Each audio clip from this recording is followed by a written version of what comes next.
Hello student. So let's see the cervical vertebra. So as you know, cervical vertebra, these are 7 in numbers, and as compared to the thoracic and the lumbar vertebra, they are small in size.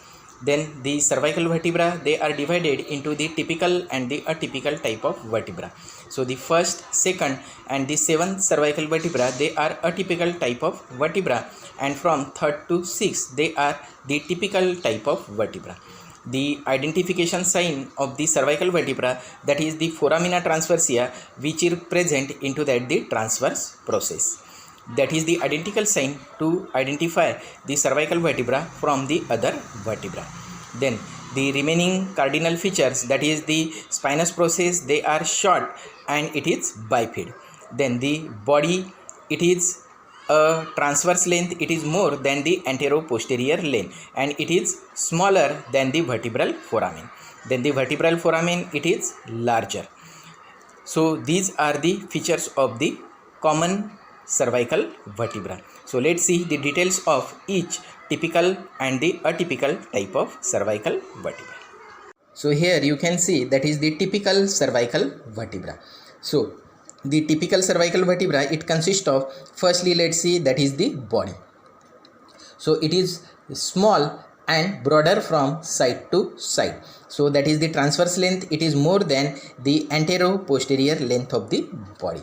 Then the superior surface, so this one, that is the superior surface, it is concave transversely and it directed upwards, projecting that the lips, here that is the two lips are present.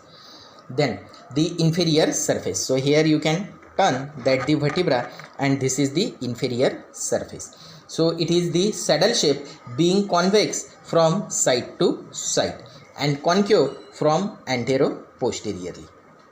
Then the lateral border are beveled to form the synovial joints with the projectile lips of the next lower vertebra. Then the anterior border, so this one, so here you can see that is the anterior border, this one. So the anterior border, it projects downwards and may hide the intervertebral disc. So here this one, that is the anterior border. Then next to it, that is the superior and inferior articular process. So these are the superior articular process. So the superior articular process, it presents at the junction of the pedicle and the lamina, and the superior articular process are flat and are directed backwards and upward. So here this one, it directed upwards and backwards and it is seems that is the flat surface. Then the inferior articular facet, so here this one, that is, these are the inferior articular facet, these are also flat but it is directed forwards and the downwards, so this one. Then the transverse process, so this one, that is the transverse process. So the transverse process are pierced by the foramina transversa. So here that is the foramina transversa that should be present.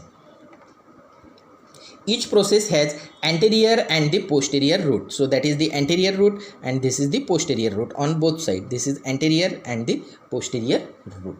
And it is ends with that the tubercle. So that is the anterior tubercle and this is the posterior tubercle. Then the anterior tubercle of the sixth cervical vertebra, it is large and that is called the carotid tubercle. So here in this diagram you can see that is the sixth vertebra and it is the large, and this tubercle, it is called the carotid tubercle. Then the spine, so that is the spine or the spinous process. So the spine, it is short and the bifid, this one, and the notch, it is filled up by the ligamentum nucci, means that is the superior vertebral notch, this one, and inferiorly that is present, that is the inferior vertebral notch, this one.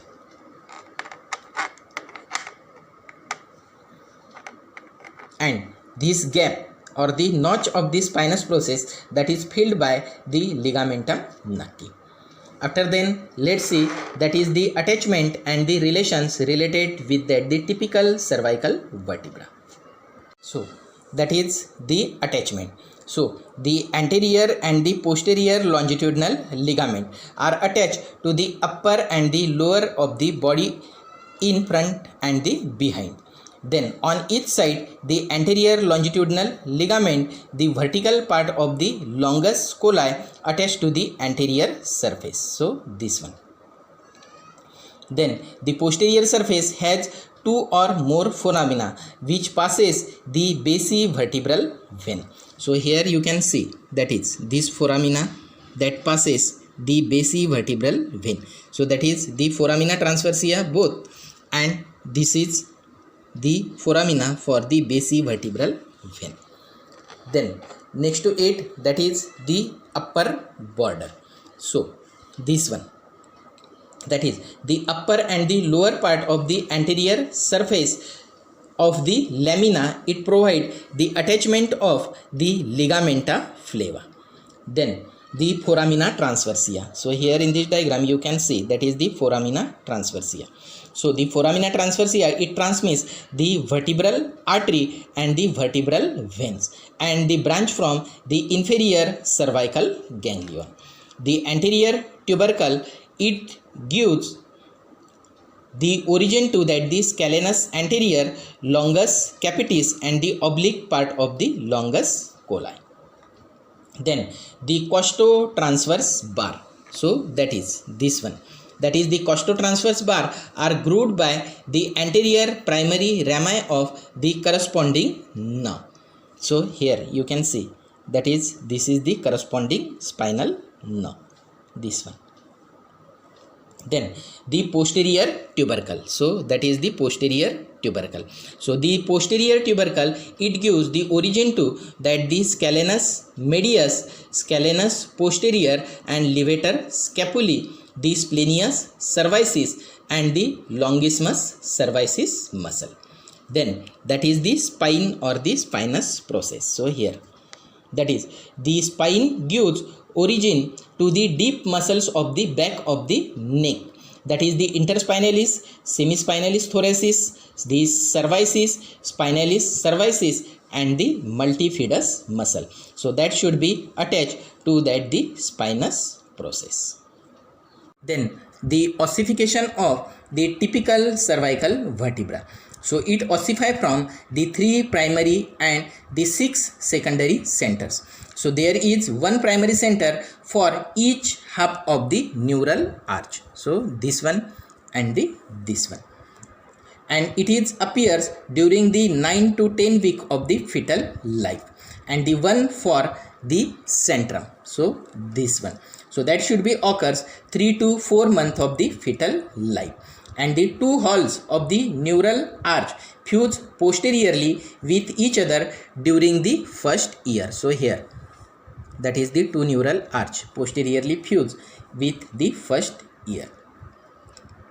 Then the neurocentral synchondrosis means that is the neural arch with that the centrum of the body. It should be attached with each other during the third year.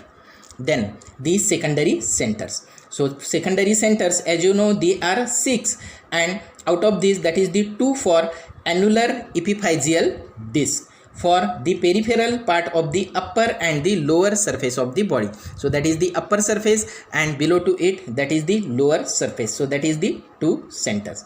Then the 2 for the tips of the transverse process. So for this the 2 are transverse process, and 2 for the bifid spine. So that is the right part and the left part of the bifid spine, and it appears during the puberty and fuse with the rest of the vertebra at the age of the 25 years.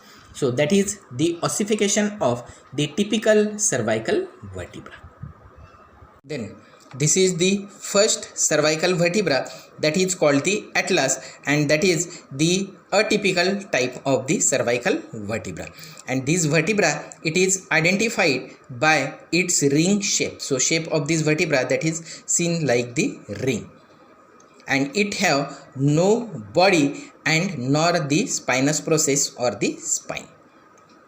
Then let's see the features of the first cervical vertebra or the atlas. So atlas have the short anterior arch, and this is the long posterior arch, and the right and the left lateral masses. So this one, and the transverse process. So that is, so the anterior arch. So let's see the anterior arch. So anterior arch, it shows the medianly, that is marked by the median anterior tubercle, which is present on the anterior and the median side. The posterior surface, so here that is the posterior surface of that the tubercle, this one.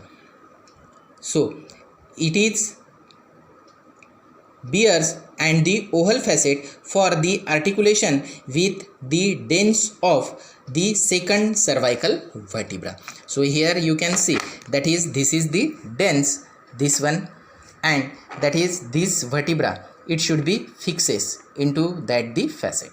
So here this one. So this facet, this concave facet, it is for the dens of the second cervical vertebra or the axis of the vertebra. Then the posterior arch, so this one. So the posterior arch, it forms about the 2/5 part of the ring shape, and it is much longer than the anterior arch. So this one. Then the posterior surface, it is marked by, again that is the posterior surface, and it is marked by the posterior median tubercle. So this one. Then the upper surface of the arch, it is marked behind by the lateral masses by a groove. So this part, it is called the lateral masses, and this is the groove is present. Then each lateral mass, this one. So each lateral mass shows that is the features. So its upper surface, so this one, its upper surface bears that is the superior articular facet. So these are, that is the superior articular fasces, and it is elongated, concave and directed upwards and medially. This one. It articulates with the corresponding condyle of the skull to form the atlanto-occipital joint. Then the lower surface. So here you can turn that the vertebra, that is the lower surface. It is marked by, that is the inferior articular facet. So this one. And this facet nearly circular or more or less flat, and it is directed downwards, medially and the backwards. And it articulates with the corresponding facet present on the axis vertebra to form the atlantoaxial joint. Then the medial surface, so here again turn this, the medial surface of the lateral mass, it is marked by a small rough tubercle. So this one here you can see, that is the small tubercle. Then the transverse process. So these are the transverse process. So the transverse process, it projects laterally, and it is usually long and can be felt on the surface of the neck between the angle of the mandible and the mastoid process. Then it is long length, it allows the act as an effective lever for the rotatory movement of the head. Then the transverse process, it bears that the foramen on the both side, here you can see that is the foramen, it is called the foramina transversa, this one.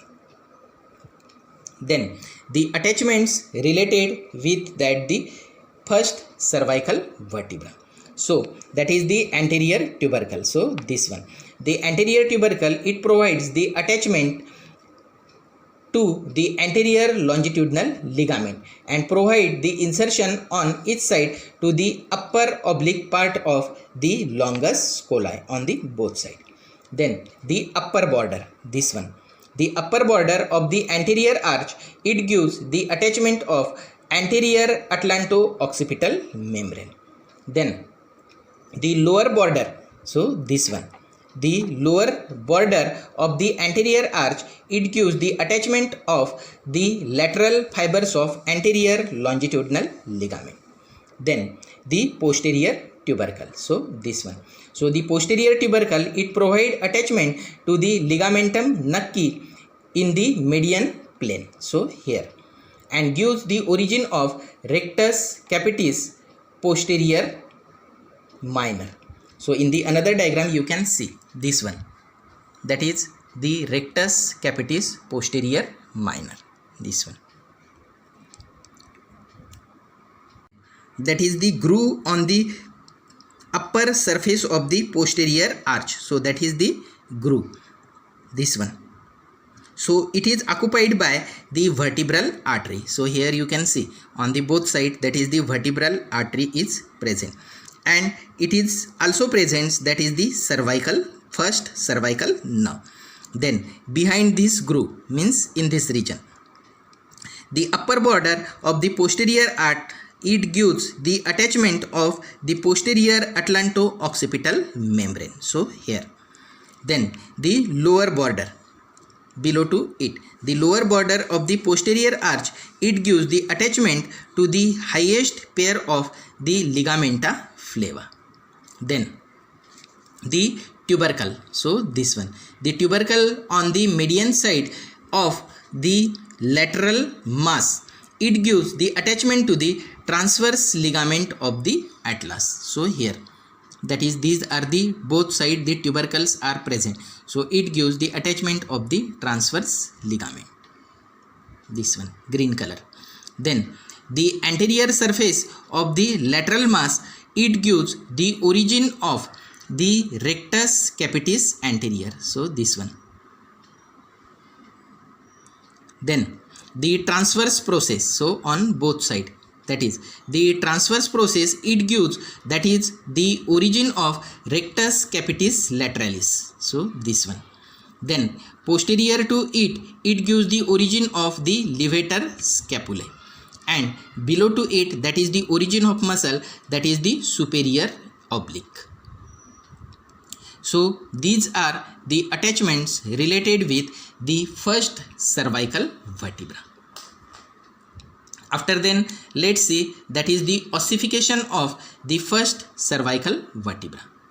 So that is the ossification of that the cervical first vertebra, it ossify from the three centers, one for each lateral mass. So for this, means that is one for right side and one for the left side, and one for the posterior arch, so this one. So that is the three centers. Then the center for the lateral mass, it should be appears during the 7th week of the intrauterine life and unite posteriorly about the 3 years. Then the center for the anterior arch, it appears about the first year and unite with, that is the lateral mass, about the 7th year. So that is the ossification of the atlas vertebra or the first cervical vertebra, which is the atypical type of vertebra.